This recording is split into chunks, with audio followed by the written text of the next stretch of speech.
Hi, welcome to our channel of IGNOU audiobooks, Indira Gandhi National Open University, School of Social Work, SOSW, Bachelor's Degree. Bachelor in Social Work, BSWG. Semester 2. BSW 122 Society, Social Institutions and Social Problems. Block 1 Introduction to Society. Unit 1 Basic Sociological Concepts. 1.0 Objectives. After reading this unit, you will be able to understand the concepts of society, describe the different ways in which individuals relate to each other, identify the differences in the concepts, and explain ways in which these concepts are used in social work. 1.1 Introduction. In this unit you will be introduced to the basic concepts used in sociology. Social work and sociology are related disciplines, and social work borrows liberally from sociological theory and sociological concepts to understand social problems and society. Community, association, institutions and groups are concepts that you will frequently come across in your theory as well as your field work. Therefore, it is important that you must be familiar with these concepts and their usage at the initial stage itself. 1.2 Society. Before we understand these concepts, it is important that we must clarify what a concept means. A concept is expressed in one or more words. Also, concepts are abstractions, which are derived from experience and are results of mental exercise. Once the scientific community accepts a concept, all those who practice or use it accepts the meaning assigned to it. For example, in everyday language, a road means a way. Sometimes there is need for further clarification of the concept. For example, a road can be a street, a pucca road or kacha one, or even a highway. So, there must be a description associated with the concept, so that the concept gets clarified and precise. Similarly, in scientific language, we qualify concepts when we want to say something more specific. For example, communities can be further classified into rural community, urban community and tribal community. So, it is essential to be specific when quoting a concept. Sometimes, social scientists do not agree with the meaning attached to a specific concept, and after a debate among them, meanings attached to the concept undergo a change and the final decision will be taken only after mutual consensus. According to Hawthorne and Hunt, concepts are used for the following reasons. 1. It enables scientific discussion to take place. Concepts help social scientists find common ground for initiating discussions on theories. Secondly, new knowledge is also created when concepts and theories are debated and its limitations are identified. Thirdly, concepts allow easy communication by reducing need for elaborate description. Otherwise, the communicator would have to explain the social phenomena every time he/she has to use it. Society. According to Hawthorne and Hunt, society is an organization of people whose associations are with one another, whereas McEware describes society as a web of relationships. There are a number of definitions of society. Most of them point to the following characteristics of society. Society involves mutual awareness. The first condition for calling a set of individuals a society is the awareness among them about each other. It is only when individuals are aware about the presence of others, they can form a social relationship. Society comprises social relationships. Any two individuals or objects are said to be in relation with each other when there is mutual interaction and when the actions of one affect the other. Thus, in a society, individuals are affected by the ways in which others behave. Society has values and norms that guide these social relationships. Social relationships are guided and controlled by the values and Norms of a society. Every individual has a specific role assigned to him/her by the society. The performance of these roles is guided by the values and norms of the society. These values are taught to the individuals through the process of socialization, and it becomes part of the individual personality. Apart from this, there are informal and formal agencies of social control which apply positive and negative sanctions on the individual for making him/her conform to the societal values and norms. Society has general goals. Every society wants to perpetuate itself. Certain functions have to be performed if the society has to maintain itself and prevent its own destruction. These are called functional prerequisites. Some of the most common functions identified are the following: common goals, common orientation towards environment, communication, set of common values, reproduction and rearing of children, socializing the children, attaining food and other resources required for its members' survival, protecting its members from natural and man-made disasters, and specific ways to deal with conflicts and disagreements within the members. The way these functions are performed vary from society to society. Society has several complementary social processes. We find a variety of social processes and attributes in the society.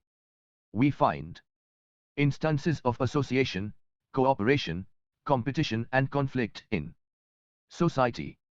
Similarly, we find that in many ways the members of society are alike, and in many other ways they are different. There are groups and subgroups with these groups that have their respective dynamics. All these different social processes make up the society. Society has division of labor. One individual cannot perform all functions required to maintain a society. The work has to be divided among the members. The criteria by which the functions are divided among the members and its social consequences are important part of study for the sociologist.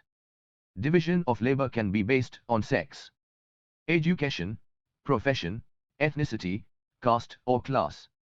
Division of labor depends on the level of complexity of the society. Society is more than the sum total of its members.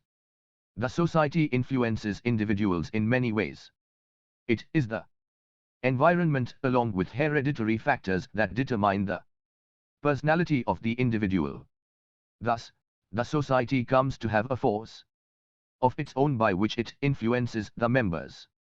This force is applied through social institutions like laws, religion and family.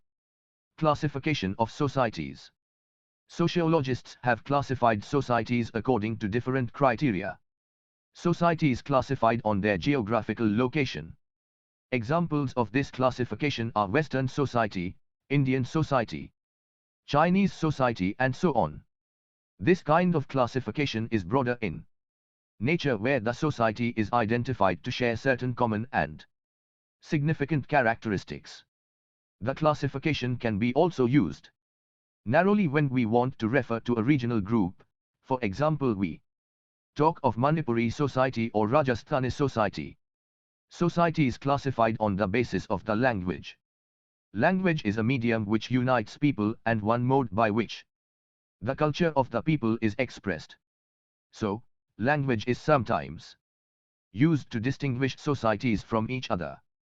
Examples of such classifications are Tamil society and Telugu society. Society is classified based on core values. Sometimes opinions regarding the nature of the society are based on essential core values, which the members adhere to. For example, Western society is considered modern, rational, individualistic and consumerist, while Indian society is considered as to be traditional, religious, group-oriented and spiritual. In most cases, such classification results from stereotyping and labeling. It is based on insufficient and inaccurate information on the societies other than one's own. Social workers should be able to see how such images, often negative, about other societies, Influence the behavior of members. Societies based on level of complexity of social life. Simple societies are those societies that have the following characteristics. Small-sized with fewer members, relatively isolated from other societies spatially, culturally and economically, means for getting food is hunting and gathering, low level of technology used. In production of articles, division of labor is limited and based on age and sex, barter and gift-taking and giving are the major ways for exchange of goods between the members. Political system is based on hereditary principle and traditional authority. Group consciousness dominates individual consciousness and unity in the group is maintained by the likeness among the members. On the other hand, complex societies are based on the following characteristics: large numbers of members and, therefore, close relationship with other societies mainly due to advanced technology used in communication and transport, high level of technology used in producing all goods including foodstuffs, division of labor is highly diversified, market is the main form of exchange of goods, while other forms of exchange like barter play a marginal role. Political system is highly advanced with different competing interests, a large bureaucracy based on rational legal values. Individual consciousness and individual freedom is promoted. Diversity in lifestyles is encouraged and unity is based on interdependence of members. Societies based on its economic system. Sociologists influenced by Marxism argue that the economic factors have a predominant influence on how the society is structured and how society functions. Based on this criteria, societies are classified as capitalistic societies and socialistic societies. Both these societies are complex in nature. But in capitalistic society, the forces of production, land, factories, are privately owned. Workers working in these factories are paid wages in exchange of the labor they contribute. Markets determine the costs of the goods and services that are produced. Private property ownership and profit-making are encouraged. The state has no or minimal role in the economy of the country. In a socialistic society, all or significant part of the forces of production are owned by the state in different forms. The state uses its ownership of industries to influence the economy. Equally important is the role of planning in a socialistic economy. The market is only allowed to have limited influence on the economy. The supply of goods and services are determined by the plan which the government prepares after assessing the needs and demands of different sections of the society. The government, through its policies, tries to ensure that the differences in income between various sections of the society are not very large. After the collapse of the socialist bloc, planning has lost much of its appeal for governments around the globe. Most countries have given significant role to market and private entrepreneurs in their economies. Nevertheless, it is also true that classical capitalist society no longer exists as all. Governments in the modern times play a significant role in the economy of the country. Societies based on the political system. Societies can be classified also on the basis of the nature of political system, which is democratic or authoritarian. A democratic society has a state whose leaders are elected by popular vote. Regular elections are held to elect the leaders. Though free and fair elections are important, other conditions needed for democratic society are freedom of association, freedom of speech, tolerance of different opinions, protection of minority rights, equality before law and respect for human rights. Authoritarian society neither allows dissent nor freedom of association. No other organization is allowed to challenge the authority of the state. Societies classified based on historical periods. Ancient societies, medieval societies and modern societies are some of the societies based on historical periods in which they existed. 1.3 Community. Like society, different sociologists have also defined community differently. Houghton and Hunt define a community as a local grouping within which people carry out a full round of life activities.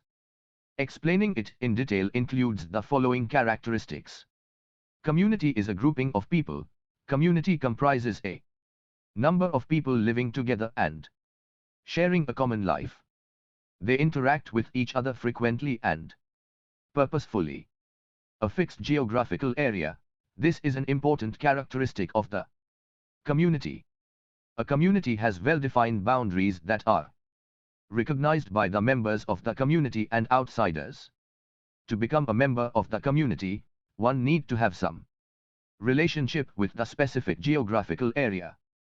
Sometimes, membership of the community can be inherited if one's parents belong to the specific community. Division of labor. In every group, many functions have to be performed so that the group survives. No individual or group can do all these functions by themselves. There are also differences in the skill and aptitude of the individuals. These factors lead to division of labor and occupational specialization. Members are conscious of their unity and of belongingness to the community. Members are aware of their membership in a particular community. It affects their behavior in many ways. They take pride in the achievements of their fellow members and are concerned when undesirable things happen to them. Members act collectively in an organized manner to achieve common goals.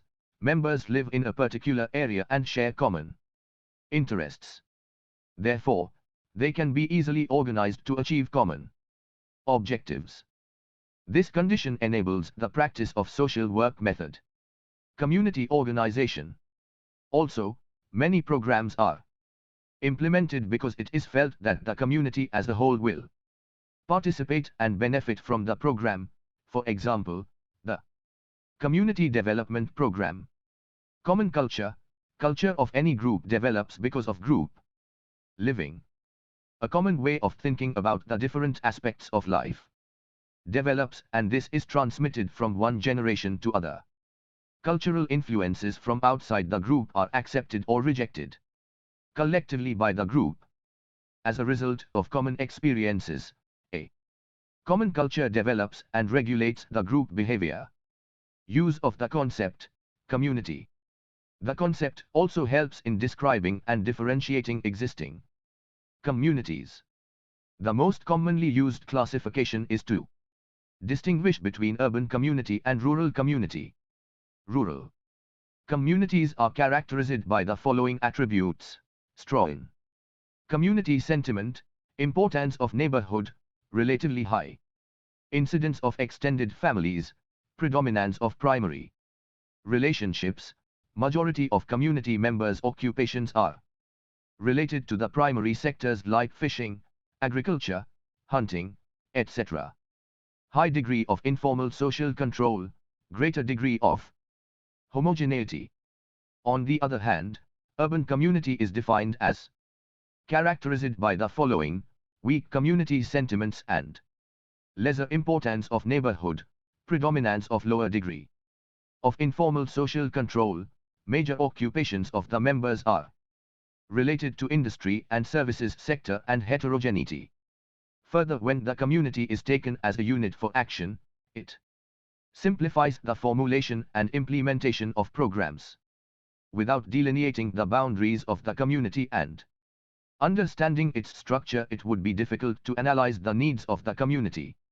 Limitations in using the concept community. Though the concept is quite clear on paper, in real life its application is confusing due to these reasons. Firstly, no community seems to fulfill all the characteristics required to be termed as a community. Also, the distinctions between different types of communities are not clear. We find that characteristics that are attributed to the rural characteristics are also found in the urban areas and vice versa. Secondly, in some Indian villages, There is less or even no we feeling among the members because the community is divided on the basis of caste. Thirdly, it is observed that when people say community, they seem to have in their minds only the male members of the community. In many village communities, women do not have a public voice and sometimes are not even seen. In the coming lessons, you will learn how these factors influence the practice of social work methods. 1. 4 associations. Modern societies are characterized by presence of numerous associations. These associations are of different varieties, of different types, of different sizes and with different objectives. Machiavelli defines an association as an organization deliberately formed for the collective pursuit of some interest or set of interests, which its members share. The following are the characteristics of associations. Associations are groups of individuals. Associations comprise number of individuals who share common interest or common likes. They relate to each other so that they can promote the group's interests. Attaining group interests will eventually mean that the individual members' interests are also promoted. Associations have objectives. These interests are specific and all the members know of these interests. In most cases, the objectives of the association will reveal those interests of the members, which it wants to pursue. Objectives are framed after considering reality of the situation. The success and failure of the association depends on whether it attains its objectives or not. Association has formal rules and regulations. A small association may not have any formal rules as members may be functioning based on the personal relationship they have with each other. But if the association grows larger and its functioning becomes complex, then normal rules and regulations are formulated. Formal rules and regulations of the association determine how the members will act in specific situations. In many associations, these rules and procedures are written down. In your fieldwork agency, you can request the officials to allow you to show the Memorandum of Association, MOA. This document will show you the objectives of the agency, its mode of functioning and other relevant information. Membership is voluntary. Associations are product of modern societies. Membership is voluntary, that is, members join the association out of their own desire. The association can set standards for allowing members to join. Once the aspirant meets these standards, he or she is allowed to join the association. Association survives as long as it has members. Unlike families, associations survive even if the original members leave or expire. The only condition is that new members should join the association and replace those who are leaving. Associations and their relevance in modern society. Modern societies freely allow and even encourage the formation of the associations. Therefore, we find that there are associations that have serious objectives like influencing government policy, and there are associations that want to promote bird watching. Tocqueville, a prominent social thinker, who studied the American society in the 18th century, was the first to point out that associations promote democracy. Modern thinkers have agreed with these observations. Associations allow citizens to organize themselves, articulate their demands, thereby restricting the authority of the government. This prevents the government from accumulating all authority in itself at the cost of individual freedom. 2. Associations allow for plurality of opinions. Associations also provide a number of services, which improve the quality of life of the people. In traditional society, individuals become part of the groups on the basis of their ascribed status. For example, medieval cities had merchant guilds where membership was based on the caste of the individual. In modern India, there is a proliferation of caste associations. These associations have characteristics of both traditional groups and modern associations. Its objectives are related to that of a modern society, like influencing government policies and building educational institutions. However, membership is based on primordial considerations like caste and religion. So these associations cannot be called fully modern or fully traditional. However, they play a significant role in the lives of most Indians. 1.5 Institutions. In everyday language, people use the term institutions while referring to organizations. For example, college is called educational institution.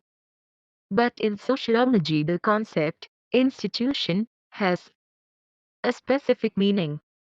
According to Machiavelli, institutions are established forms or conditions of procedures characteristics of group activity. According to Horton and Hunt, an institution is a system of norms to achieve some goal or activity that people feel is important, or more formally an organized cluster of folkways and centered around a major human activity. Institutions have the following characteristics. Institutions emerge out of social interactions within a group. According to Sunnah, there are two types of institutions: crescive institutions and enacted institutions.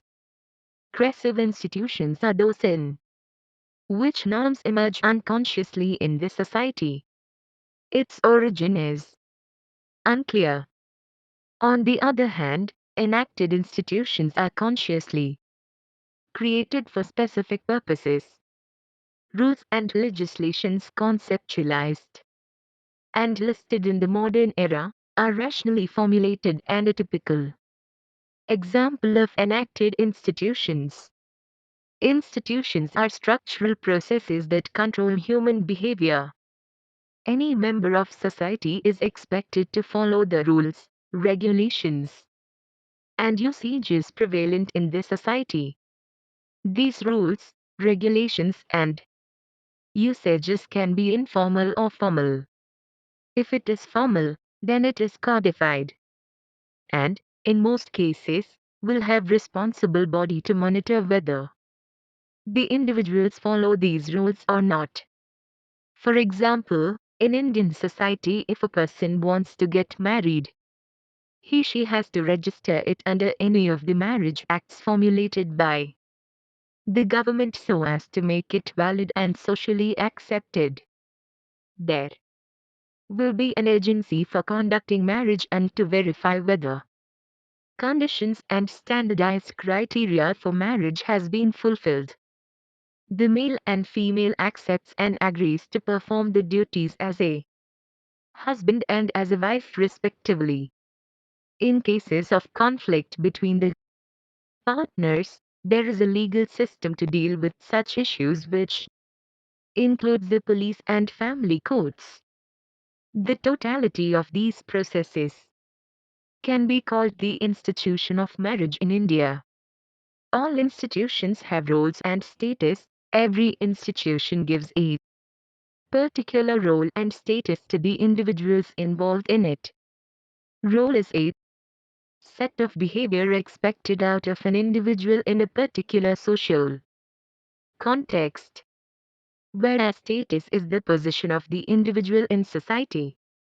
For example, in an educational institution, individuals who come to learn are given with the status of students, and the individuals who teach are given status of teachers. In his/her role as a student, he/or she has to attend class, maintain discipline, obey the teachers, and participate in the class discussions. In his/her role as a teacher, as/she has to take classes, evaluate students' notebooks, control the students, and follow the principal's instructions. Institutions operate through the means of roles. Institutional roles are learnt by socialization. Every institution prescribes specific roles for the particular individual. The different roles individuals perform are learned through the process of socialization. Main agencies of socialization are family, educational institutions, peer group, state and religion. Institutions influence each other. There are many institutions in a society and they influence each other. For example, the school teaches the students how to be a good citizen, which ultimately tries to make them good citizens who are aware of the laws and their responsibilities. At times, various institutions give contradictory norms, which result in confusion in the individual. For example, feudalism and modern democracy coexist in some parts of India, each of which makes opposing demands on the individual. Democracy advocates equality, while feudalism advocates structured inequality. The major institutions which are the subject of the sociological study are political, economic, family, educational and religious. Other important institutions in society are bureaucracy, welfare institutions, and military. Relationship between an institution and organization, as mentioned in the start of this section, institutions and organizations are different conceptually. Institutions are recognized way of thinking, while organizations are formal groups created to achieve specific objectives.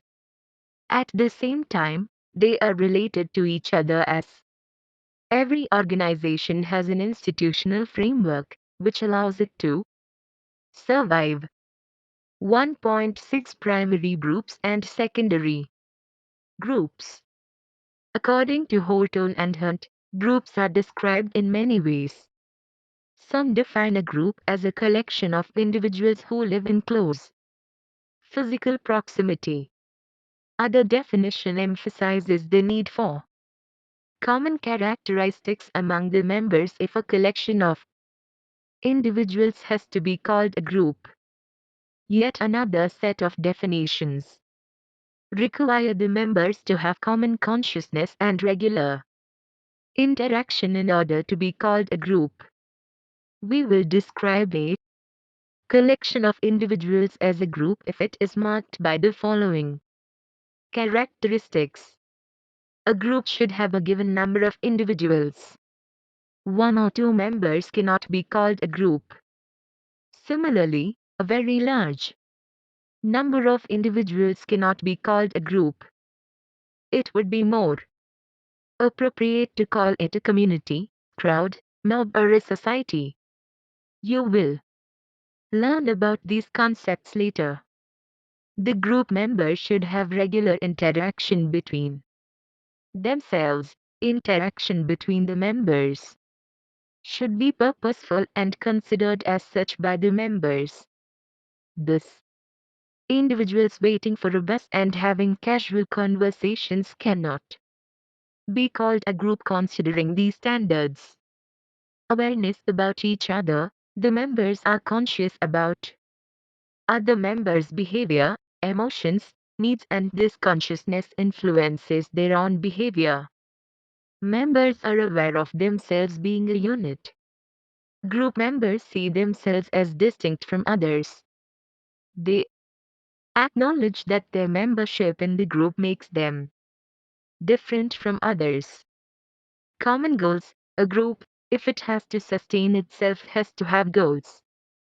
Goals can be same for all members, or in some cases goals can be different. It is also possible that the stated goals of the group may be different from the actual goals. A group may declare that its aim is to help the poor, but members may join it primarily to meet and socialize with each other. Common ideals and values. When the above conditions are met, it is likely that as far as the group purpose is concerned, the members will have shared values.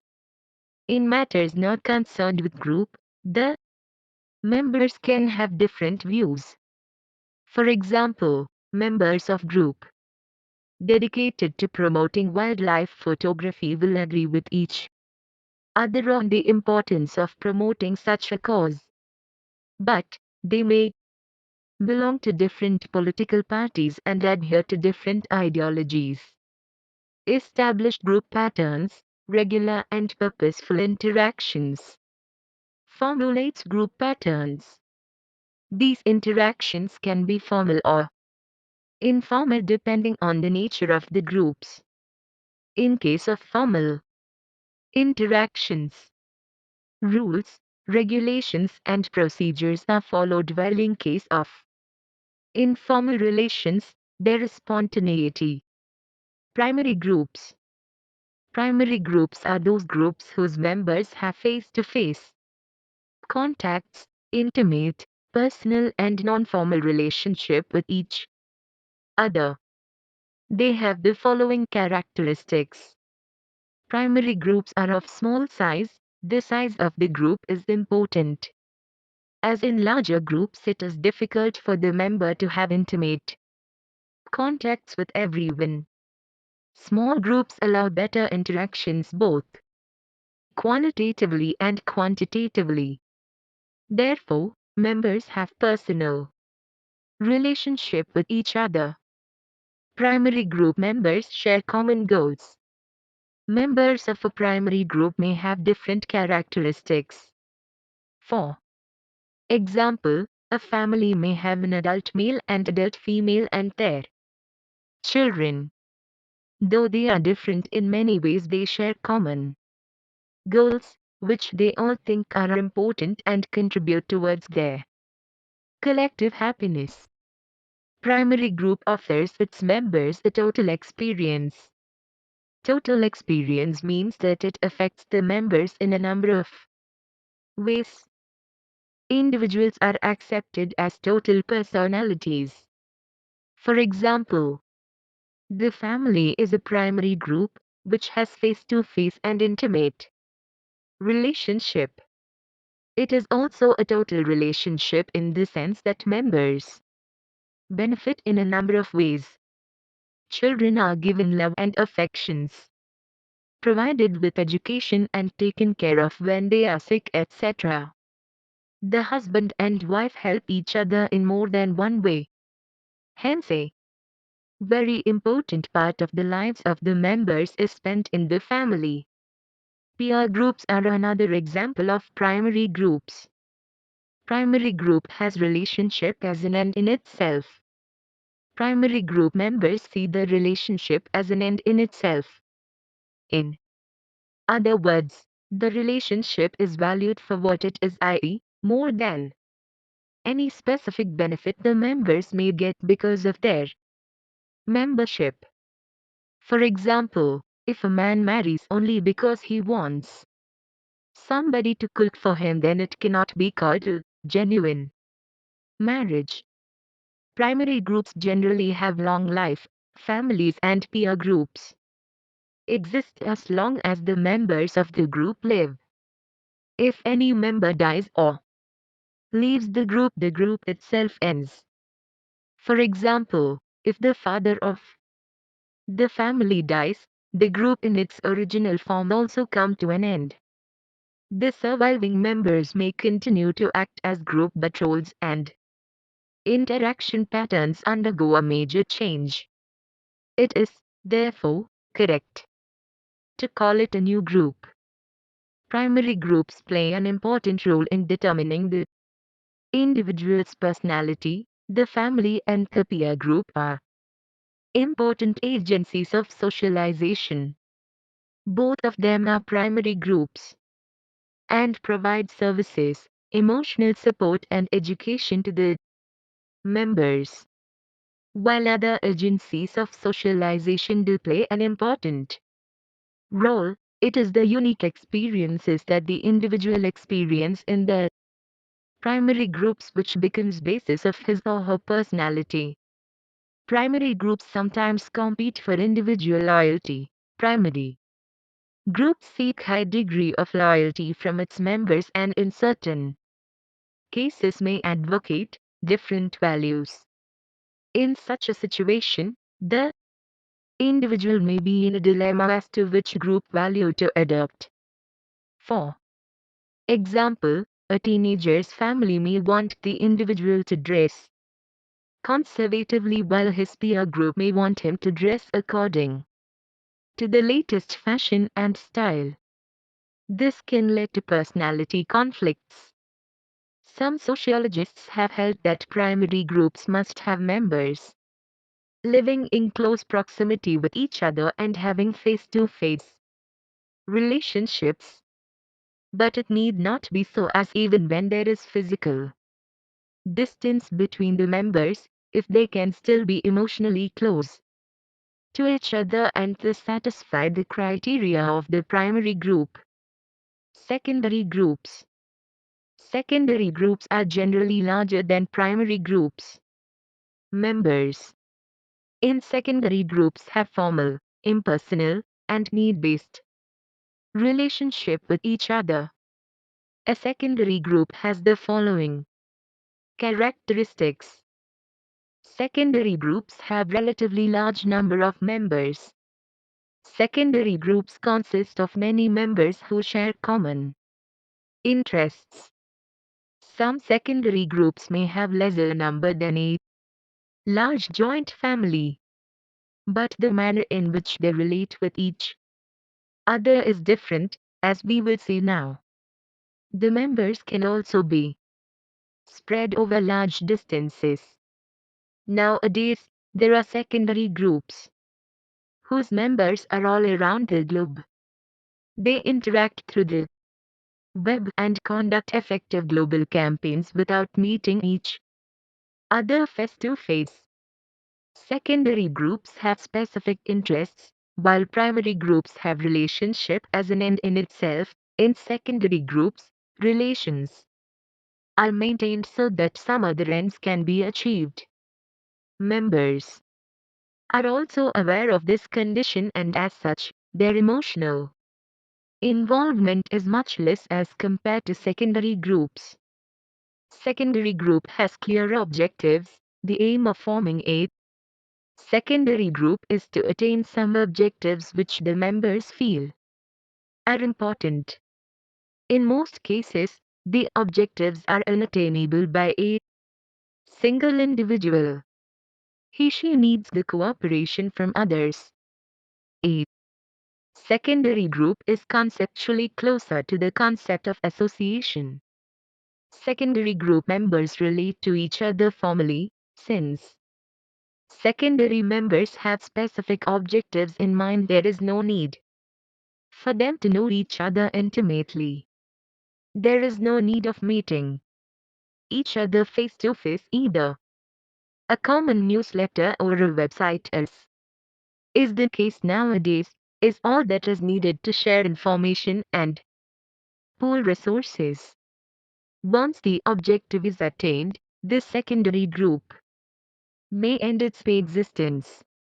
Secondary groups play an important role in furthering members' interest. In democratic societies like ours, there is a need for mobilizing people on the basis of common interests. People can influence decision making at different levels only if they organize themselves and make their voices heard. Secondary associations are used to articulate the demands of various groups. Relationship between primary and secondary groups.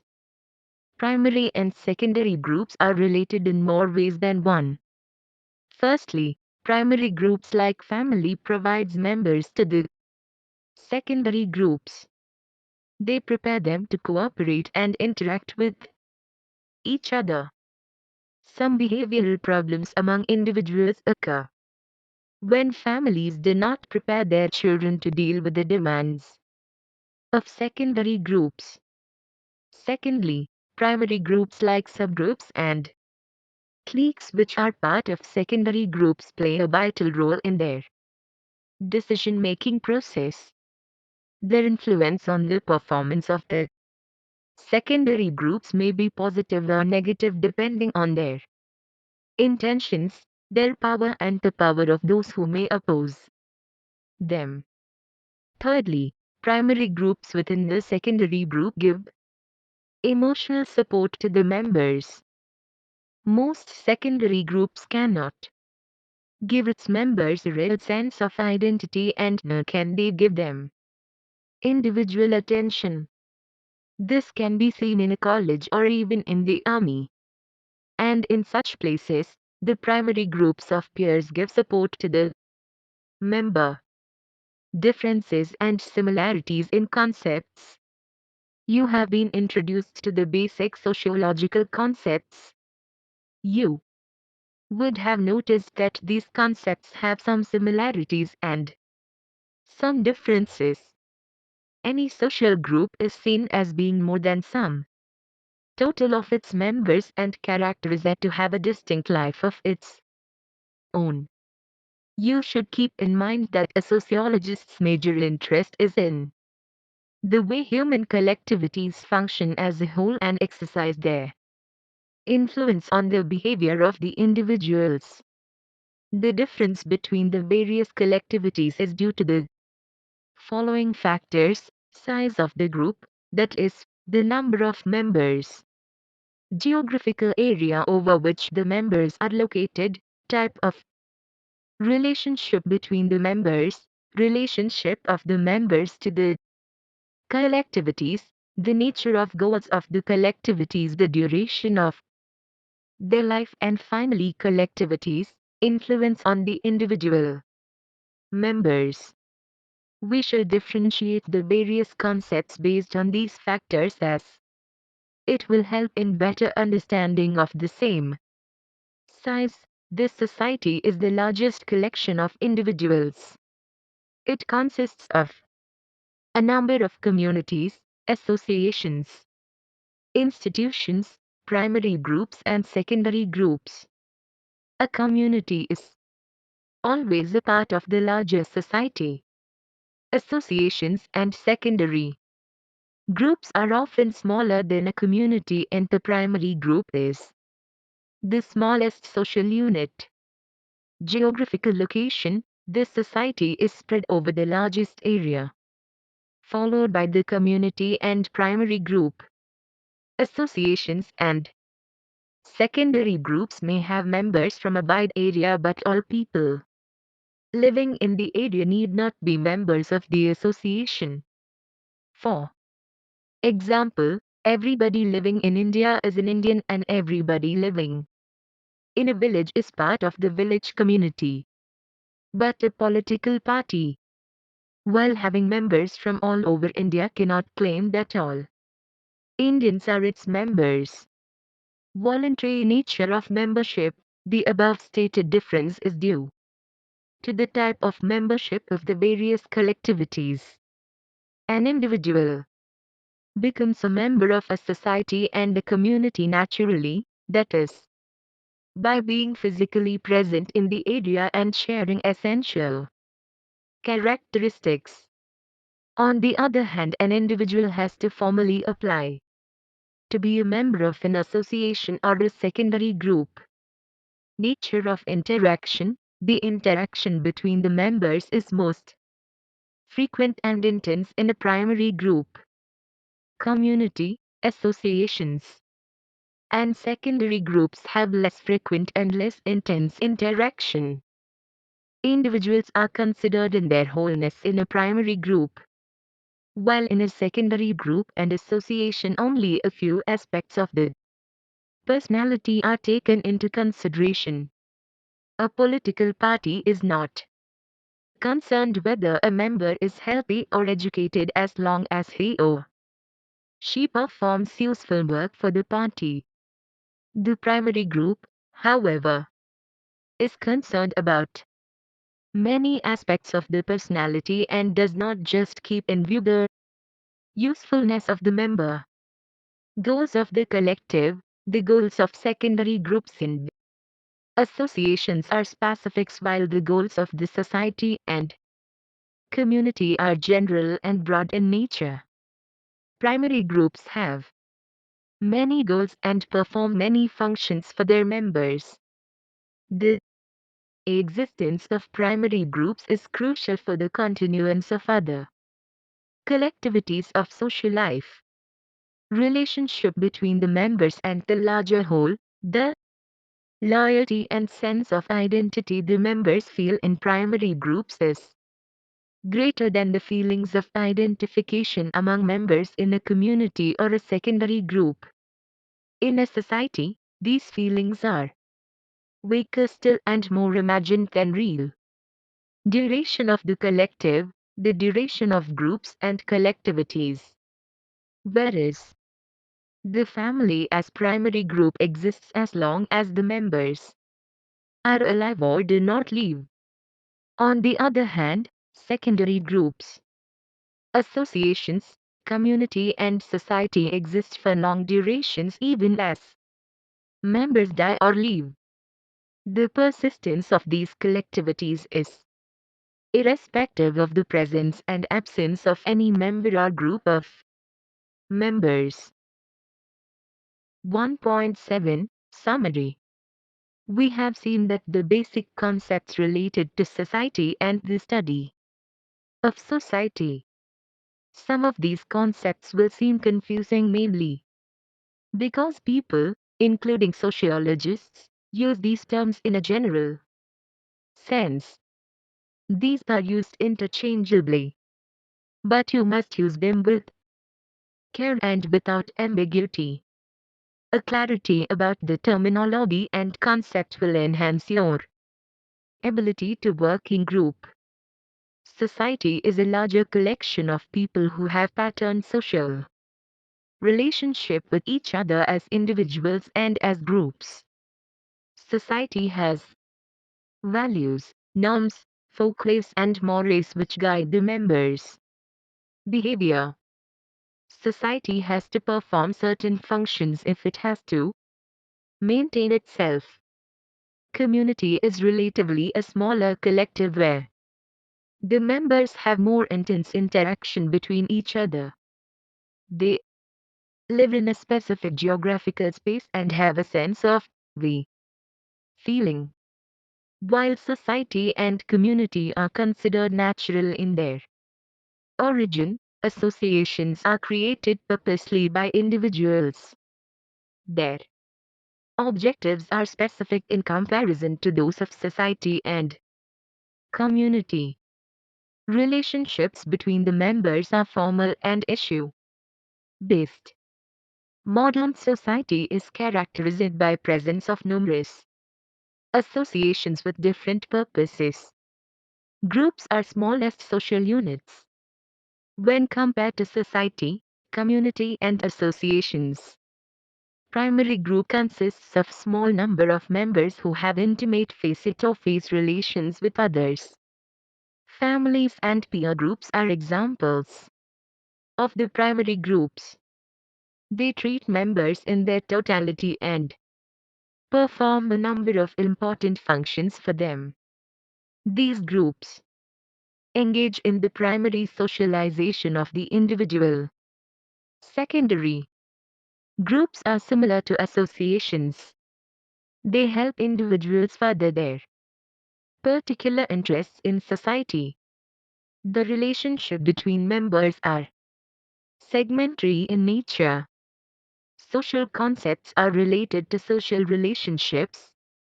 Understanding the nature of social relationship and using them to benefit is primary function of the social worker. Thank you. Subscribe to our channel for more updates, and we will see you with the next chapter.